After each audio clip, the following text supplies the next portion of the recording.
Ok, pour ce soir, on va commencer par réaliser le biscuit d'Aqua. Ensuite, pendant que mon biscuit sera en cuisson, je vais monter la crème liquide pour tout le monde. Et derrière, je vous montrerai le praliné croustillant. Le praliné croustillant, c'est juste un mélange. Donc pour pas perdre de temps, je ferai le praliné croustillant pour tout le monde. Et puis pour deux personnes, vous viendrez prélever 175 grammes de praliné croustillant. Ensuite, on passera à la mousse chocolat. Pour la mousse chocolat, donc vous n'aurez qu'à peser les jaunes et le sirop. 30 degrés, le sirop je l'ai posé juste là. J'ai fait chauffer de la couverture noire pour tout le monde. Et puis la crème montée, vous n'aurez plus qu'à vous servir. Avant 9h30, on va tout fait. On va voir. Autre chose aussi, j'ai ramené les cercles de 14 cm. Je vous en avais déjà parlé, comme la Charlotte. Donc vous pouvez faire en fait un entremets par personne. Vous ferez chacun votre montage. Voilà. Bon, sauf ceux qui sont tout seuls. Je vous laisse voir si vous voulez faire deux montages ou un seul. Moi je vais faire un montage, mais en fait vous avez des quantités pour un cercle de 20 cm. Tu peux faire 20 si on est tout seul. Ouais, si tu es tout seul, tu peux faire 20 voilà. Soit 20, soit 2 de 14. Plus de 20. Allez, au four. Ok, donc biscuit d'Aqua. Le biscuit d'Aqua, il fait partie des biscuits meringués et le principe des biscuits meringués, ça va être toujours de monter une meringue française, du blanc d'œuf avec du sucre, semoule, et à côté, on va mélanger des ingrédients secs. On viendra verser les ingrédients secs sur la meringue française. Donc si vous avez un biscuit d'Aqua, un biscuit succès, un biscuit progrès, un biscuit japonais, c'est juste des variantes d'ingrédients. Le principe sera toujours le même. Vous montez une meringue française, les autres ingrédients restant secs, poudre d'amande, sucre glace, amidon ou autre, vous les mélangez et on les versera sur la meringue française. Donc pour la meringue, je vais commencer à monter mes blancs d'œufs et j'ajouterai mon sucre en 3 fois. Comme ce qu'on avait fait sur le biscuit hier, pour ceux qui avaient pu venir. Et pourquoi on a besoin du sel dans les blancs? Ça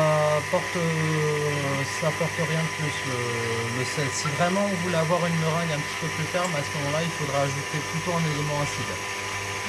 Donc, pourquoi pas quelques gouttes de vinaigre, citron ou de l'acide tartrique en poudre.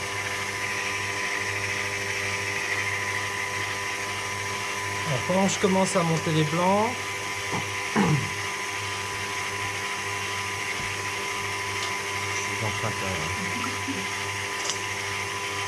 je vais commencer à mélanger mes ingrédients secs.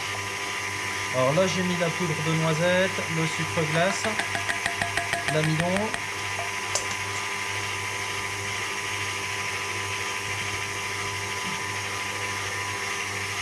Alors contrairement au macaron, l'idée va pas être de garder un mélange très fin.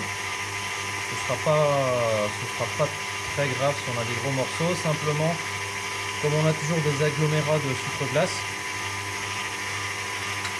je vais tamiser pour être sûr qu'il n'y ait pas de gros morceaux en fait dans le mélange.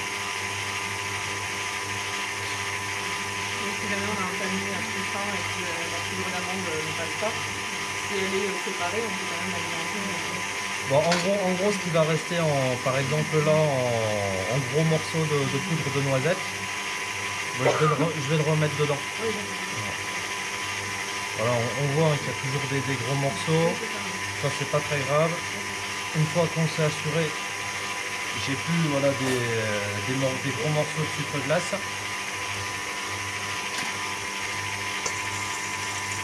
On remet dans le récipient et puis là je remets quand même, je remélange pour être sûr que l'ensemble soit homogène.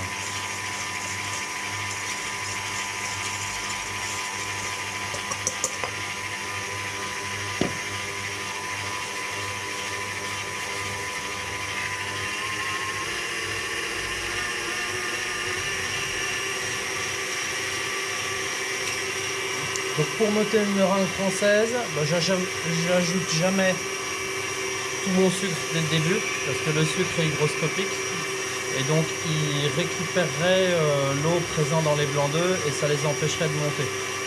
Donc je commence déjà toujours à monter les blancs. Une fois qu'ils ont pris un petit peu de volume, voilà, je vais commencer à ajouter un premier tiers.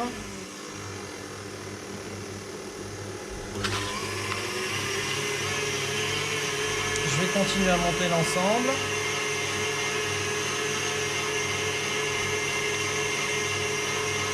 Alors pendant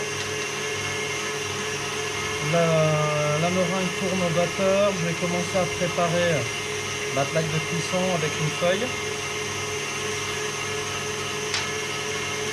Je pense que vous avez des douilles de 10 ou 12 unies.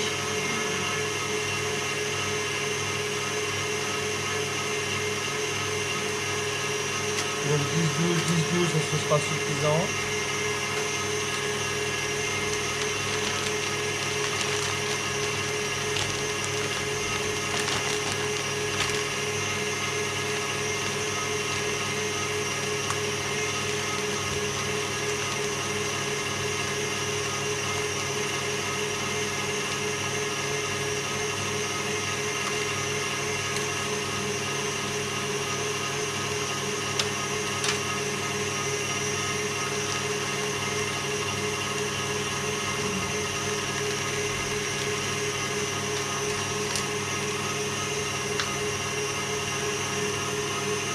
Alors là je commence à avoir des blancs qui vont être beaucoup plus fermes, on commence à voir que c'est un petit peu plus brillant. J'ai les sillons qui se dessinent dans la cuve du batteur. La fonction du sucre dans la meringue, c'est de bien fixer le blanc d'œuf, c'est pas pour faire ferme. Là c'est pour donner un petit peu plus de tenue à ta meringue. Ouais.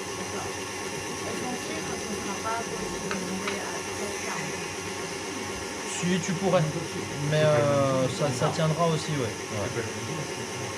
Ça va jouer aussi sur le goût du biscuit. Ouais. Voilà. Et par contre, je peux remplacer quelques gouttes de citron. Remplacer le sucre, remplacer quelques gouttes de citron. Pour diminuer le goût sucré. Citron, même quelques gouttes de vinaigre, ça marche bien aussi. Ouais.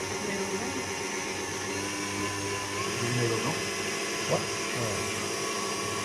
Et j'arrive de dire pourquoi parfois on met plutôt du sucre glace avec le blanc d'œuf.